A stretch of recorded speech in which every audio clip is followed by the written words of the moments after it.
In the heart of American country music lies a tale of unbreakable harmony and quiet defiance, one that echoes through the dusty roads of Alabama and the hallowed halls of Nashville.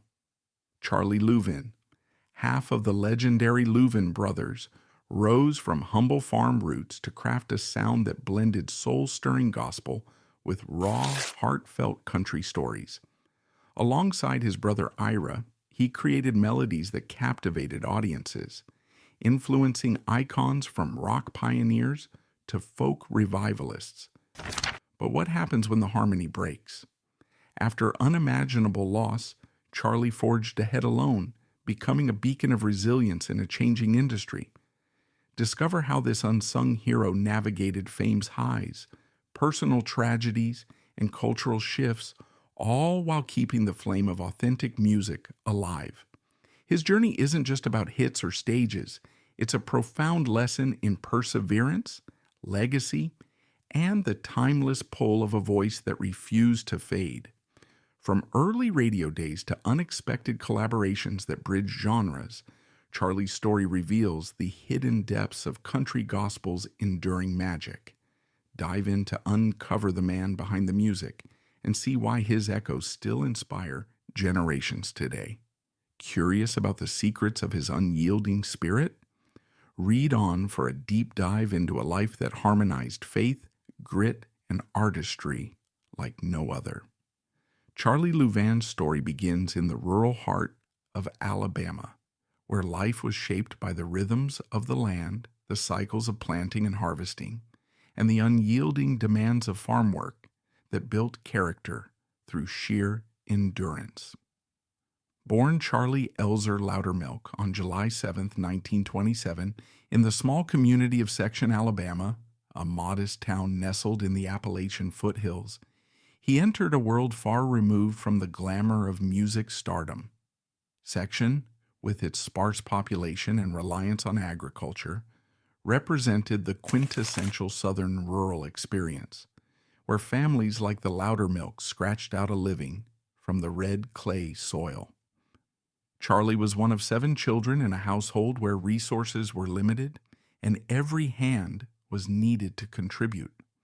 Growing up in nearby Hennegar, another tiny dot on the map known for its close-knit communities and strong Baptist traditions, Charlie's days were filled with chores, tending to cotton fields, feeding livestock, and helping with household tasks that left little room for idleness. Yet amid this toil, music emerged as a profound refuge, a spiritual and emotional outlet that transcended the hardships of daily life. The Loudermilk family farm wasn't just a home, it was a crucible where Charlie learned the value of perseverance, the importance of family bonds, and the power of hard work. Lessons that would later define his approach to his music career. By the age of 8, he was already singing, his young voice carrying the weight of gospel hymns learned in the local church, where Sunday services and revival meetings were central to community life. Those early years in the choir weren't just practice. They were the foundation of a sound that would later captivate the nation, drawing from the shape note singing traditions of the South, where harmonies were taught through simple notations and communal participation. Music was more than entertainment for Charlie. It was a lifeline, a way to express the joys and struggles of a life tied to the soil, offering solace in times of economic hardship during the Great Depression and the looming shadows of World War II. This rural upbringing instilled in him a deep authenticity that permeated his lyrics and performances, grounding his music in the real experiences of working-class Americans. His older brother, Ira Lonnie Loudermilk, born 3 years earlier, on April 21st, 1924, was his partner in this musical journey from the very beginning. The two were inseparable, not just as siblings, but as artists whose voices intertwined with an almost supernatural harmony, creating a blend that was both ethereal and grounded in their shared heritage. Ira, with his higher tenor voice and mandolin skills, complemented Charlie's baritone and guitar playing perfectly, forming a duo that echoed the brother acts of earlier country music, like the Delmore Brothers or the Blue Sky Boys. Their connection was forged in the churches and family gatherings of Alabama, where they absorbed the sacred sounds of gospel music, influenced by the fervent religious environment of the Bible Belt. By their teenage years in the early 1940s, they were performing together first as the Radio Twins on local Chattanooga, Tennessee, radio stations such as WDOD, where they broadcasted early morning shows to farmers and mill workers waking up before dawn.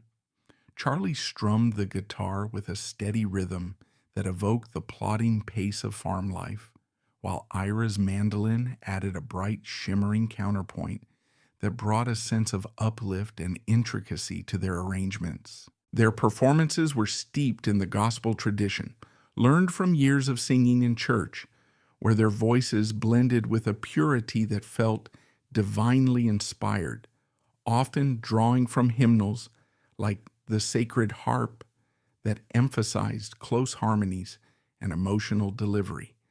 But the reality of life as working-class musicians was stark and unforgiving.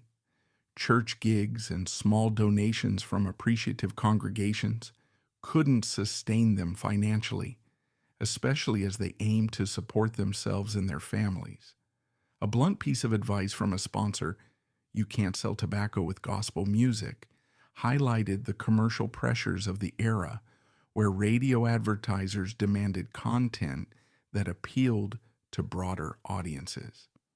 This pragmatic nudge pushed Charlie and Ira to expand their repertoire, weaving secular songs into their sets, crafting stories of love, heartbreak, and the everyday struggles of rural America, all while keeping the soulful harmony that made them unique. This transition was not a betrayal of their roots, but an evolution, allowing them to blend the sacred moralism of gospel with the narrative realism of country, creating a hybrid style that resonated with listeners facing similar life challenges. The road to success was anything but smooth, marked by interruptions that tested their resolve and forced them to balance patriotism with passion. In 1945, as World War II neared its end, Charlie was drafted into the Army Air Forces, serving in the final months of the conflict and forcing a temporary halt to their musical ambitions. This service, though brief, exposed him to a wider world beyond Alabama, perhaps broadening his perspective on life and music. He returned home determined only to find the brothers picking up where they left off, performing on radio stations in Chattanooga, Knoxville, Memphis, and Birmingham, cities that were hubs for emerging country talent. But the Korean War brought another interruption in the early 1950s, with Charlie called back to service, this time in a conflict that divided the nation and claimed many young lives. These military stints not only delayed their progress, but also highlighted the duo's resilience. Between duties, they maintained their craft, honing their skills in informal settings. Upon returning, the Louvin Brothers juggled day jobs as postal clerks in Knoxville and Memphis, sorting mail by day in the monotonous grind of government work, and pouring their hearts into music by night on local airwaves.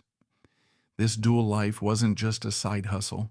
It was a testament to their relentless drive, embodying the work ethic instilled by their farm upbringing. In 1947, they adopted the stage name Louvin, shortening Loudermilk to something more marketable and easier to pronounce, a nod to showbiz polish that signaled their ambitions. This period of hustle built a regional reputation, performing at churches, fairs, and small venues, gradually attracting attention from record labels and setting the stage for national breakthrough. The mid-1950s marked the turning point in their career, a decade when country music was evolving amid the rise of rockabilly and honky-tonk styles. After stints with smaller labels like Apollo, Decca, and MGM, none of which produced chart-topping hits, but allowed them to record early gospel tracks. The Louvin Brothers signed with Capitol Records in 1952, a major label that provided better production and distribution. Their breakthrough came in 1955 with the self-written song When I Stop Dreaming, a poignant ballad about unrequited love that climbed to number 8 on the Billboard country charts, announcing their arrival on the national stage with its lush harmonies and emotional depth. That same year, they earned a spot on the Grand Ole Opry, the pinnacle of country music prestige since its inception in 1925. For those unfamiliar, the Opry is Nashville's sacred stage, a radio broadcast turned institution where legends like Hank Williams and Roy Acuff had performed, and membership was a badge of honor reserved for the elite.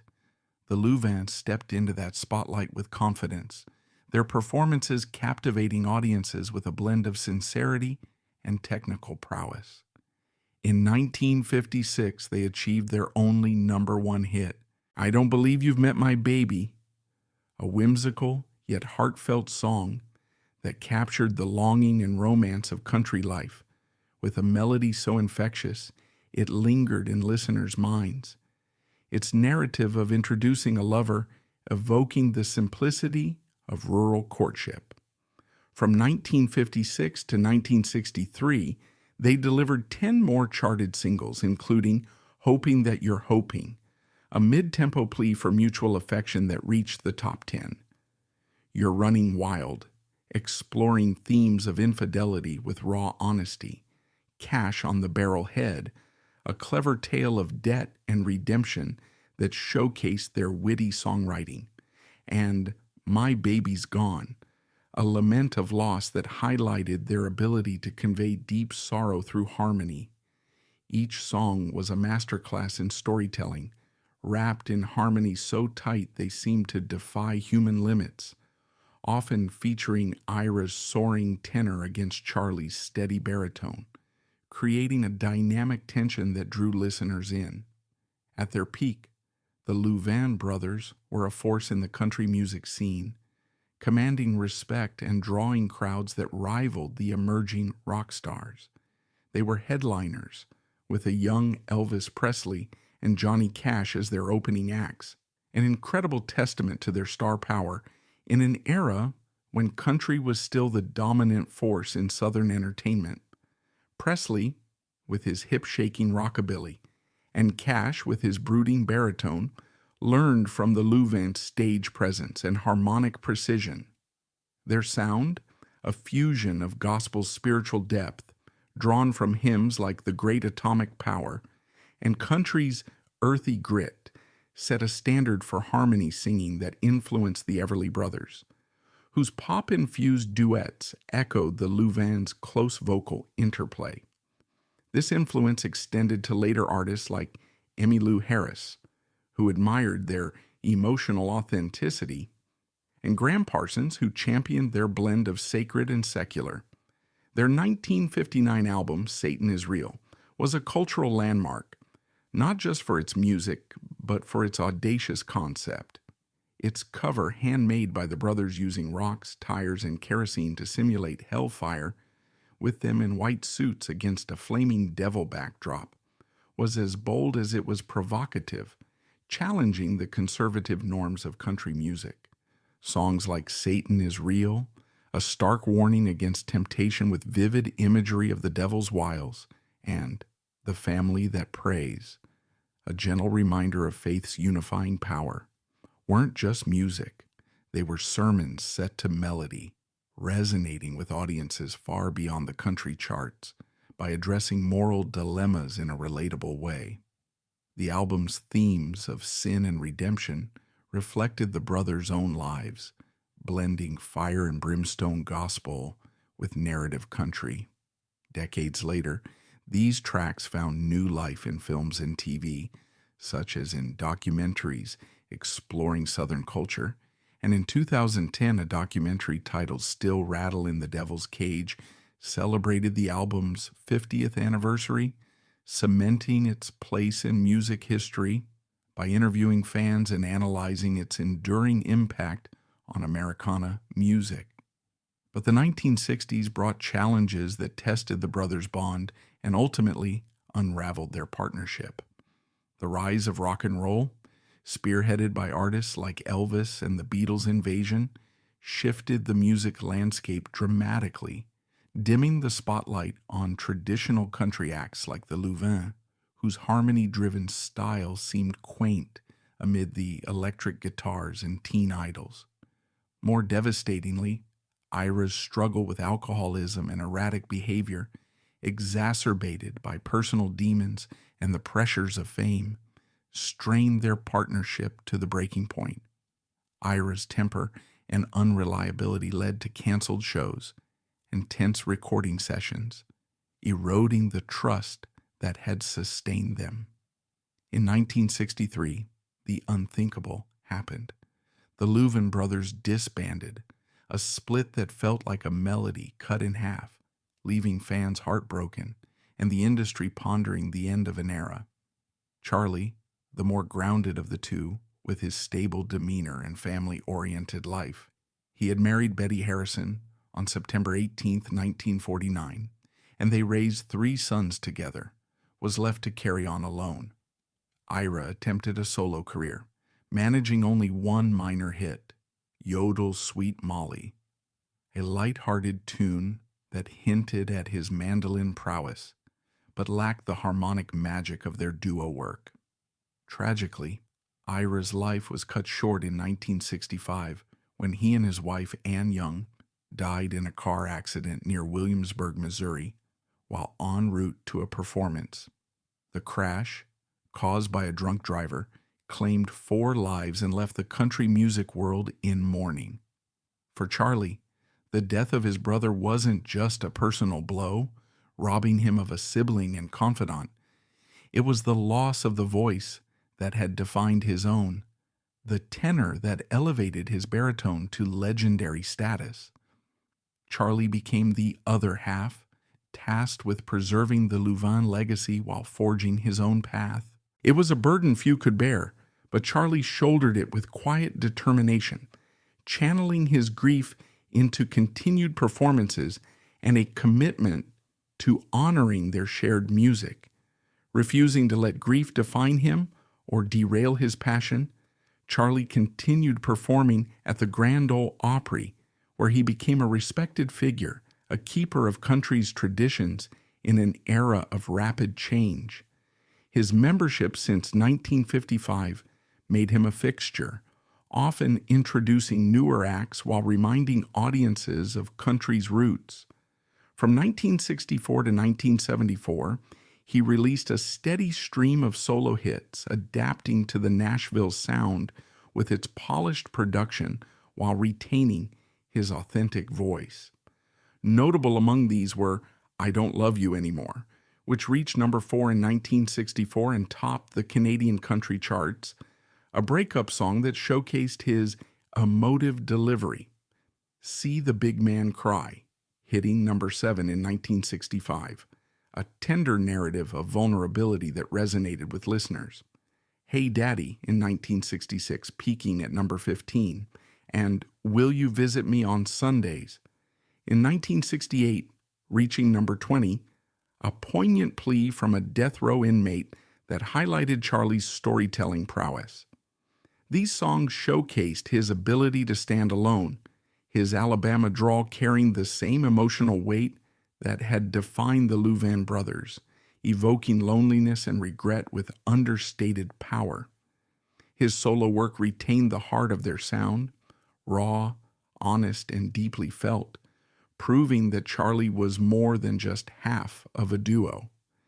He was a storyteller in his own right, crafting songs that spoke to the human experience with unflinching sincerity, often drawing from personal reflections on loss and perseverance.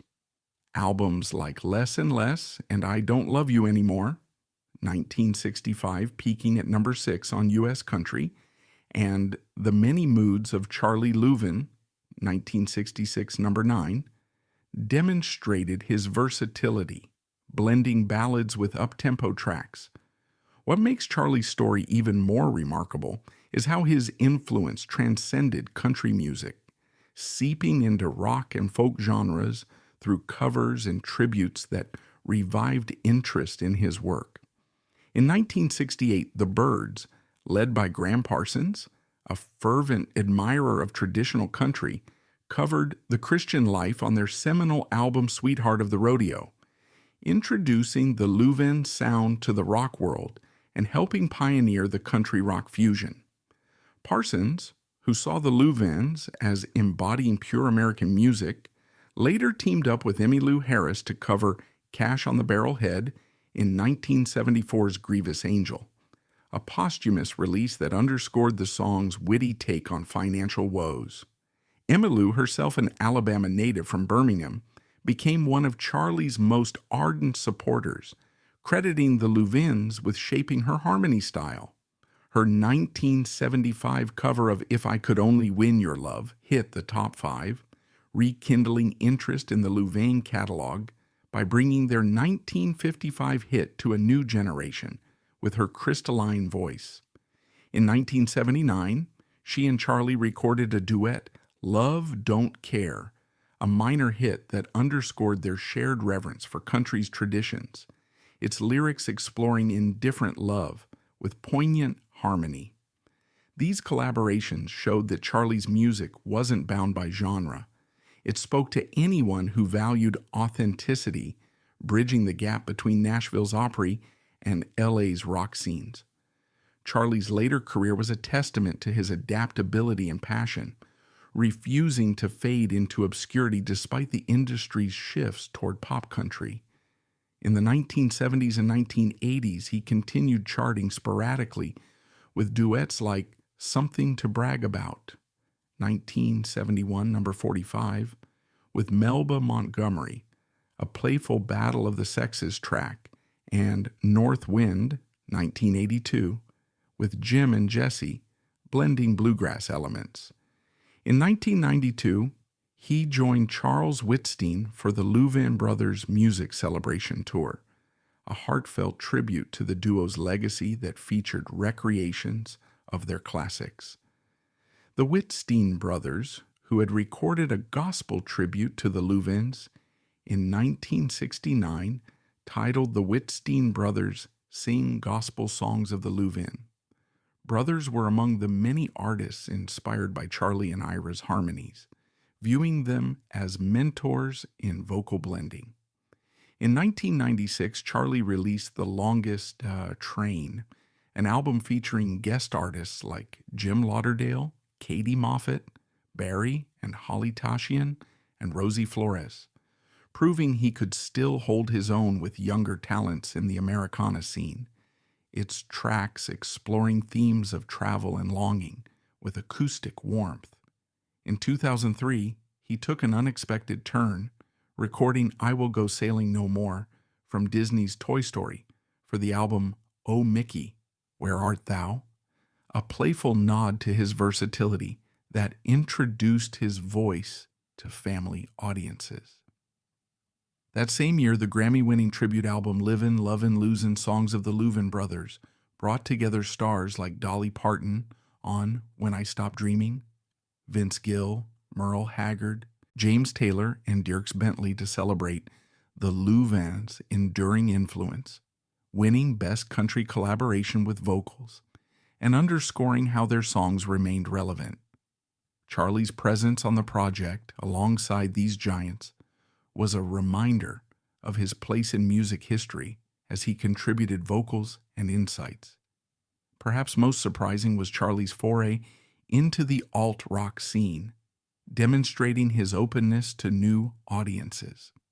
In 2003, he opened for the Band Cake on their Unlimited Sunshine tour, a bold move that showed his willingness to step outside his comfort zone, performing classics like Cash on the Barrel Head to indie crowds who appreciated his raw authenticity amid Cake's quirky rock. At an age when most artists might slow down, Charlie was in his 70s. He was sharing stages with indie rockers, proving that great music knows no boundaries and earning respect from younger fans discovering country roots. In the 2000s, he partnered with the independent label Tompkins Square for a series of albums that revitalized his career, collaborating with icons like Elvis Costello on Must You Throw Dirt in My Face, George Jones, Jeff Tweedy of Wilco, Tom T. Hall, Bobby Bare, Tift Merritt, and Marty Stewart. His 2007 self-titled album Charlie Louvin, produced by Mark Nevers, featured these guests and explored themes of mortality and reflection, with tracks like The Kneel at the Cross echoing his gospel origins. Follow-ups included Steps to Heaven, 2008, a gospel collection, and Hickory Wind, Live at the Graham Parsons Guitar Pull, 2009, capturing live energy. He also co-wrote songs with Rockabilly Hall of Famer Colonel Robert Morris, one appearing on Morris's Highway Hero, 2007. His final album, The Battle Rages On, 2010, was a poignant reflection of his enduring spirit, filled with songs that spoke to faith, struggle, and perseverance, including war-themed tracks that drew from his military past. In July 2010, Charlie faced his toughest battle yet, a diagnosis of pancreatic cancer, a disease known for its aggressiveness and low survival rates. Surgery on July 22nd was meant to offer hope, removing part of the tumor, but complications arose, and his son Sonny later shared that the procedure didn't go as planned, leaving only 25% of the cancer removed.